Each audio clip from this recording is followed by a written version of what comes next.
Halo guys, welcome back to another video in my YouTube channel. Kenalin, aku Putri Juana, mahasiswa keperawatan Unpad angkatan 2021. Kali ini karena aku lagi disibukkan dengan mengikuti program Kampus Merdeka, yaitu kampus mengajar yang diselenggarakan oleh Kemdikbud. Jadi di sini juga aku akan lebih fokus untuk membicarakan atau sharing terkait kampus mengajar itu sendiri. Nah, berhubung sekarang lagi pelaksanaannya tes substansi Kampus Mengajar angkatan 7, jadi juga aku akan bahas terkait tes substansi ini karena banyak banget yang DM request dan juga tanya di kolom komentar. Jadi aku akan bahas lebih lanjut di video ini. Tapi sebelum itu jangan lupa untuk like, komen, dan juga subscribe ya, biar teman-teman gak ketinggalan info-info lainnya. Oke, jadi sebelum kita bahas terkait tahap pelaksanaan dari tes substansi Kampus Mengajar angkatan 7, kita akan bahas dulu apa aja sih tes substansi Kampus Mengajar angkatan 7. Nah, sebenarnya untuk tes substansi Kampus Mengajar, entah itu angkatan 7, angkatan 6, atau angkatan ke bawahnya, itu sama aja teman-teman. Ada yang namanya tes literasi, numerasi, PCAT, dan juga survei kebinekaan. Tapi untuk di Kampus Mengajar angkatan 7 ini ternyata ada teknis yang berbeda. Nah, perbedaannya apa? Mari kita bahas di tahap pelaksanaan. Oke, yang bisa dipersiapkan untuk mengikuti tes substansi Kampus Mengajar angkatan 7 ini, yang pertama kalian harus siapkan terlebih dahulu perangkatnya ya. Jadi device yang digunakan itu nggak boleh handphone, jadi wajib berbentuk komputer ataupun laptop. Nah, untuk laptop sendiri itu diperbolehkannya minimal adalah Windows 7 ya teman-teman, untuk bisa menginstal CBT anaknya. Nah, misalnya kalian udah login dan udah ada pemberitahuan untuk mengikuti tes seleksi substansi, baik itu di email ataupun di laman Kampus Mengajar, Kampus Merdeka. Nah, di situ kalian bisa langsung klik ikuti perintahnya Nah, seperti ini. Nanti kalian akan mendapatkan informasi terkait password dan juga username untuk mengikuti tes substansi tersebut. Kalau misalnya udah tertera, kalian jangan lupa untuk mengikuti langkah-langkahnya dan juga menginstal atau mengunduh aplikasi web untuk mengikuti tes substansi tersebut, karena tes substansi tersebut itu adanya cuman di aplikasi tersebut gitu, jadi nggak bisa di aplikasi lain. Oke, kalau misalnya teman-teman udah berhasil mengunduh si aplikasi atau CBT ANA di web di Windows tersebut, teman-teman juga bisa untuk memasukkan username dan juga password yang sudah diberikan lewat email. Sebagai informasi aja, teman-teman sebelum misalnya melakukan tes substansi yang real beneran gitu ya, teman-teman juga bisa melakukan simulasinya terlebih dahulu. Untuk melakukan simulasi, teman-teman ada fitur yang namanya simulasi. Nah, di situ nanti teman-teman isi aja biodatanya.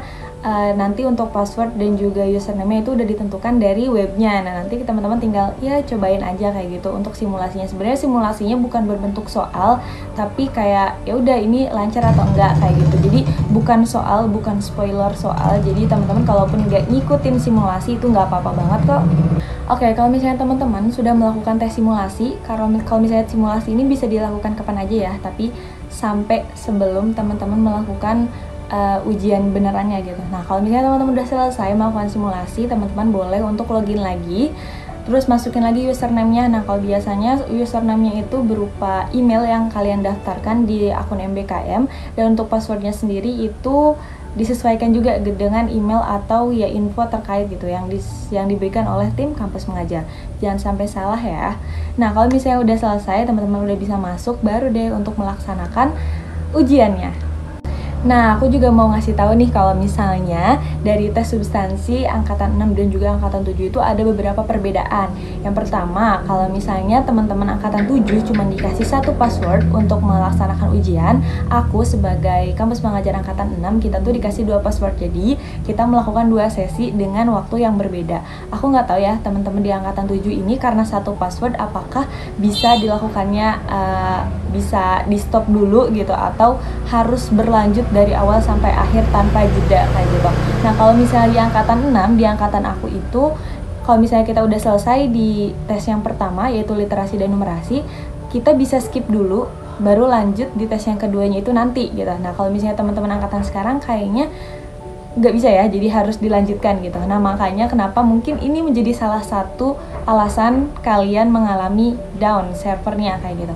Nah, teman-teman tenang kalau misalnya teman-teman sinyal atau servernya down dan memang beresiko tidak tersimpan jawabannya, teman-teman bisa screenshot kemudian laporkan ke helpdesk yang ada di laman Kampus Merdeka. Nah, jangan sampai lupa ya untuk laporan ke helpdesk. Jadi nanti helpdesk akan memberikan email ke teman-teman untuk melakukan ujian susulan. Ini khusus untuk yang mengalami server down dan tidak bisa menyelesaikan ujian karena ya keterbatasan tersebut, seperti itu. Tapi kalau misalnya teman-teman masih ada waktu gitu ya, misalnya masih banyak waktunya, itu dicoba dulu aja login ulang gitu. Jadi keluar dulu, login ulang. Nanti jawaban yang tersimpan itu jawaban sebelumnya itu akan tetap tersimpan gitu. Jadi jangan khawatir kalau misalnya teman-teman keluar jawabannya akan hilang, enggak. Jadi kalau misalnya teman-teman keluar terus login lagi, itu jawabannya akan tetap tersimpan dan teman-teman akan langsung melanjutkan ke nomor selanjutnya kayak gitu. Oke, aku juga mau ngingetin ya buat teman-teman yang belum tes gitu ya, mau ngasih reminder lagi teman-teman kalau misalnya ngerjain itu sambil dilihat juga waktunya gitu. Jangan sampai waktunya udah habis tapi jawabannya banyak yang kelewat kayak gitu, karena kita tuh nggak bisa namanya balik lagi ke soal sebelumnya gitu. Jadi kita kalau misalnya yang ini nggak bisa, ya udahlah jawab sebisanya gitu, nggak usah ditunggu-tunggu, nanti jawaban-jawaban di depan mata yang lain itu nggak kejawab. Itu lebih sayang banget sih. Kalau misalnya ada pertanyaan lain terkait tes substansi kampus mengajar, baik itu angkatan 7 atau mau membandingkan dengan angkatan 6, itu boleh banget untuk cek atau tulis di kolom komentar atau bisa DM ke IG-nya Putri Joanna. Oke guys, gitu dulu dari aku. Kalau misalnya nanti ada tambahan dan ada informasi-informasi mendadak, aku bakalan kasih tahu lagi di next video. Aku mau ngasih tahu juga buat teman-teman yang sekarang lagi sibuk buat buka-buka server, ditahan dulu karena ada pemberitahuan juga dari Kampus Merdeka untuk tidak mengakses servernya dulu karena lagi dalam sistem perbaikan. Oke, see you di next video. Bye-bye!